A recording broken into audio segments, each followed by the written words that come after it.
I pray not for them, but I pray for the world, right? If I'm paraphrasing it right. Yeah, let's read it, man. St. John 17 verse 9. I pray for them. I pray not for the world. Right, I pray for them, but I pray not for the world. So we got to break this down. What is that talking about? Because John 3:16 says that the Lord is here to save the world. So we got to break all of this down. So what is he talking about here? In other words, he only cares of the elect, because the word, when you really break down the word world in the scriptures, right, the world is actually referred to Israel. Break it down. It ain't talking about the entire earth. Now, if that was the case, the Greek word would be oinklemeni, which means the whole inhabitants of the entire planet.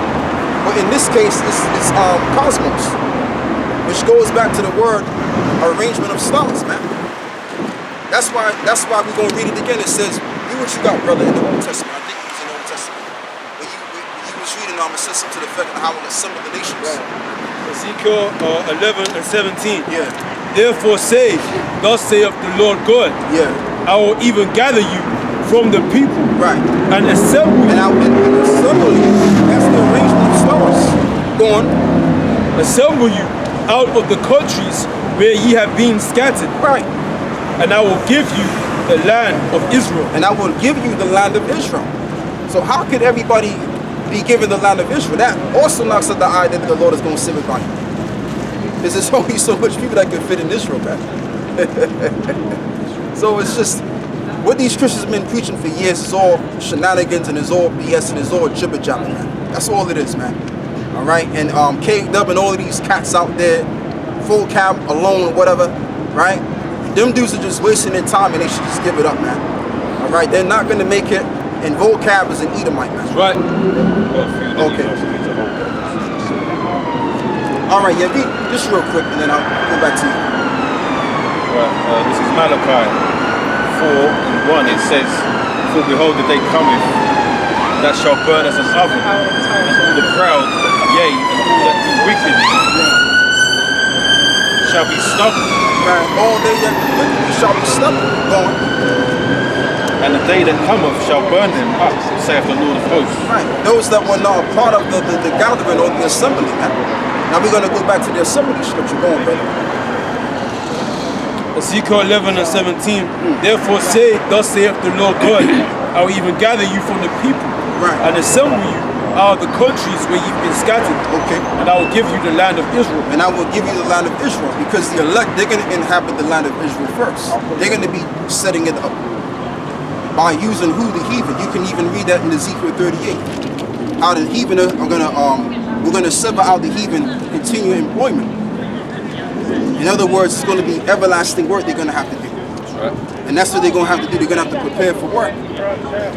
Yeah. Esau is out there walking around and walking about as they're gonna rule forever. They're not gonna rule forever. That's right. We're in a time in the age where the good old days are gonna pass away now. Right? The days of you going coon hunting and all of the things that they did in the 60s and that, them days are done. Go on. It's a question, like, you're speaking so much gold, like you're giving out so much knowledge, but why is everyone just not listening to you? That's a very good question. Very good question. Give me yeah, just any scripture, brother. Romans chapter 11 verse 7. Yep. What then? Israel have not obtained that which he seeketh for. Right.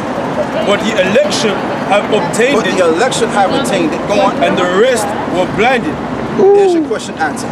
And the rest were blinded. So what we're doing is we're giving out so much information, but what is supposed to happen according to Bible prophecy is that most people are going to wonder about doing what they got to do. All right? Mm-hmm. That's an indication that they're not going to make it. They were not set up or destined to make it or to be saved.